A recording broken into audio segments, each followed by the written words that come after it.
When it comes to its flight performance, these helicopters will not disappoint. Even with the basic model of the engine, once it's spaded, it still responds quite well, and it is indeed really maneuverable. You see, unlike the A129 Mangusta, this thing is not heavy with its rotors, and at high speeds when you turn, it responds nicely and the engine RPM does not go that high. The top speed is very nice and overall it feels good in your hands. After the Z19, Comanche, and the G-Lynx, these helis are the most maneuverable if you don't count the Z9W and the Z9WA helis. There is, however, one minor problem with this helicopter. This thing does have some problems with its collective pitch management, especially when the helicopter is heavily armed and has heavy payload such as huge amounts of fuel, alongside being fully armed up. One other thing that I just noticed was that once you land this thing, it just has a bad tendency to just roll itself comically bad, which can be funny, but not funny when you have an aircraft on your ass. Outside of that, the pitch control is very nice, the yaw control is very good, and the roll rate is incredible. Now let's have a look at the heli PvE. When it comes to heli PvE, these helicopters are quite incredible and are nice in general. However, there are some ups and downs that you must understand before entering this game mode with these helis. First of all, if there is a wave of players playing the fire and forget helicopters right after a certain vehicle is added or an update, there is a higher chance of you seeing the fire and forget helicopters. But if you don't see them, I think you're going to have an easier time. Let's go through all these 5 objectives to see how this helicopter can perform. Destroying the enemy assaults and defenses is nice and easy, depending on the players you face up with and what variants of the Eurocopter you have and what type of armaments you carry. Different helicopters have different fire and forget presets. Those that are notorious are the AH-64E, AH-60 Battlehawk, which has the same ATGM as your Block 2, and the Z-10ME. Mi-28NM can also be a part of them, but it only has a fire and forget missile, so yeah, do have that in your mind as well. If you have something as fast like the Hellfires or the Pars 3 LRs, you're going to have an even easier time picking up targets. So I guess SPAs would be your target priority. If they're slow or just slow firing like the Spikes or the Hot 3 or even the APKWS-2s, feel free to get the anti-tank guns or the MBTs first. Destroying the enemy bombers and attackers can be very nice, since you have an air-to-air missiles on your lighter pylons, and if you have a variant that has a cannon, it's even better. Destroying the enemy bases is something that these helicopters are meh at. Sure, you can dump your Hellfires or rockets on a base, but let's be honest, the fire and forget ATGMs are not as pleasant to fire at the enemy bases at. If it is the Pars 3, it's simply better due to the explosive mass, but other than that, if you got the rockets or Hellfires, you can dump them on the bases. Destroying the enemy convoy is also something that you can do really well, but the fire and forget helis can be a little bit annoying, so I would personally recommend to attack random targets or have a combination of Hellfires and fire and forget missiles so you can easily switch to other targets, just in case if other helicopters get your kill. Landing and capturing can be actually quite nice. You have the maneuverability and mobility to fly across the map without any problems. It all depends on you whether if you could do it or not, because this literally happened to me while I was doing it. Anyways, let's have a look at the ground realistic. When it comes to ground realistic battles, this helicopter is quite nice depending on what you want from it. The lower BR helis are nice to fly with and occasionally feel way too modern for the BR they're sitting at. I mean, you have top tier optics, top tier protection, very good flight performance, thermals, and all these kinds of stuff. Just the only thing that is limiting you is going to be your missile kits, which if you get used to them, it should be fine. The only thing that people don't mention is how f***ing horseshit this is to grind. But remember, despite feeling like a top tier platform, it still lacks in some aspects as well. And these can be a pain in the back.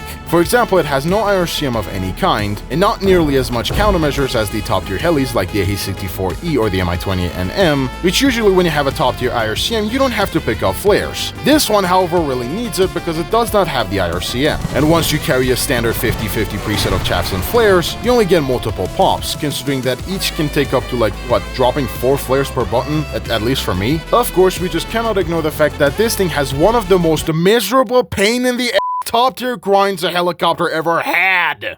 Nice joke. Going up there with the YH-64 and another thing, this thing has no cannon as well. Speaking of cannons, I failed to do significant damage to the enemy aircraft. Or I don't know, man, maybe it's just my internet, but it used to hit a lot harder back in the day. Outside of that, in a heli-to-heli combat, this thing is fairly nice depending on the variant or the type of heli you're against. If the enemy heli has an IRCCM, make sure to have Hellfires next to you. Tough luck, you son of a bitch, as no infrared missiles will work on that thing. You may not have a radar, but trust me, the RWR and your incredible optics will always be your good friend. Use the maps to ping on the enemy spawn points and figure out what is going on, and even on the ground maps it feels absolutely useful as well. Basic tips like turning off your countermeasure slaving to the MAW, and make sure to flare every time you see a missile, especially against multi-vehicle SPA-8s, is something that I also have to mention as well. This is going to be one of the longest recordings though. Remember, stay hydrated, kids. Watch out for your range, watch out for the enemy SPA-8s and dangerous top-tier helis, and good luck on the battlefield. Now let's get on with the final verdict.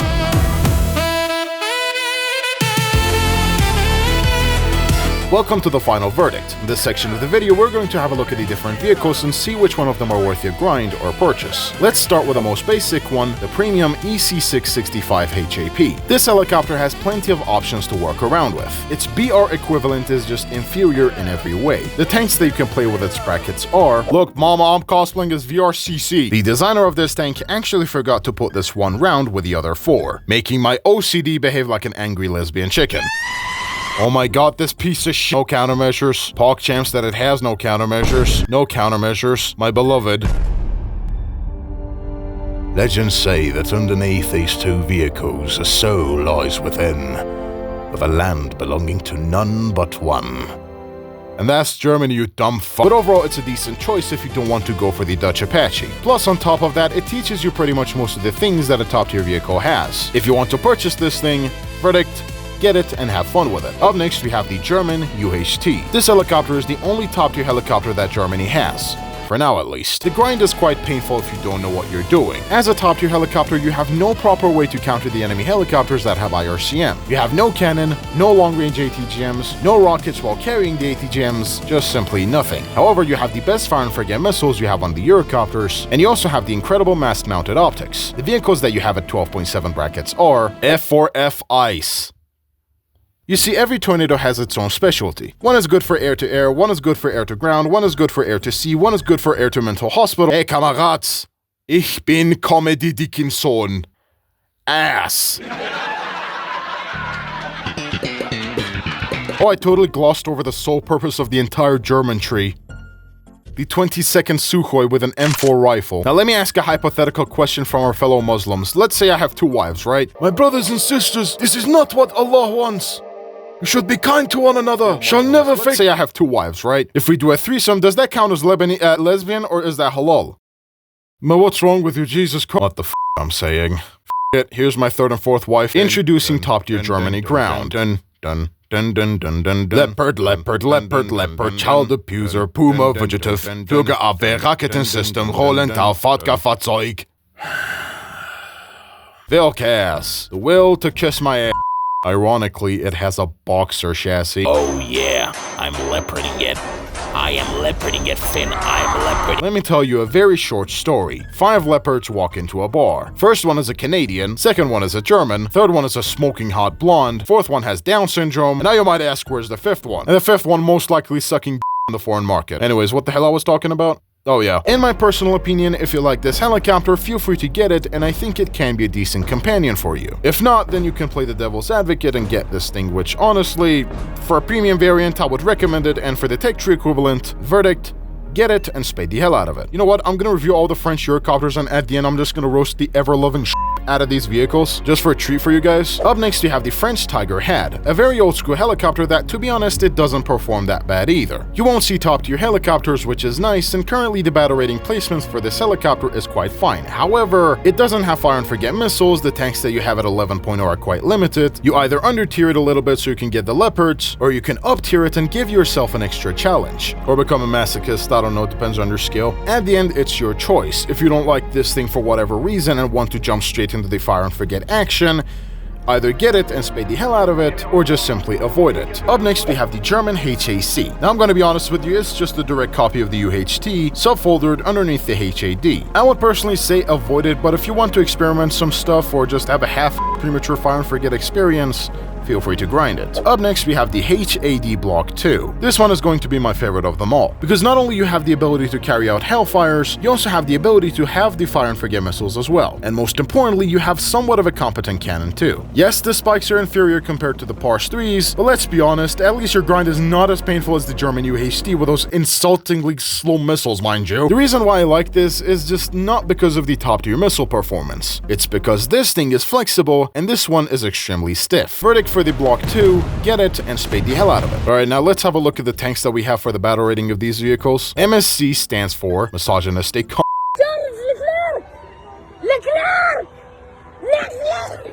Oh man, it reminds me of Azur Lane. I wonder what that game has become. Booby. Welcome to Dutch language learning session with Bob Dickinson, a place where we're going to learn 3 new words. The first one is going to be verschrikkelijk, written like this, which means sexually frustrated and horizontally located telephone tower. Oh wow, look, a fine vehicle after this worthless piece of shit, you know, because it's polished and finished. Mambo, mambo, Trick Panzer because it's green. Yes, my is green. Alright, now let's have a look at the French planes. If you got either of these planes, the other one is totally pointless. This is a very lovely aircraft that I should Wait, why is it German? F4D5 Super Skyray Ultimate Guide, coming soon to your nearest theater. Normal Rafale, arrogant Rafale. By the way, you want to piss off a European? Just simply pronounce this as Raphael.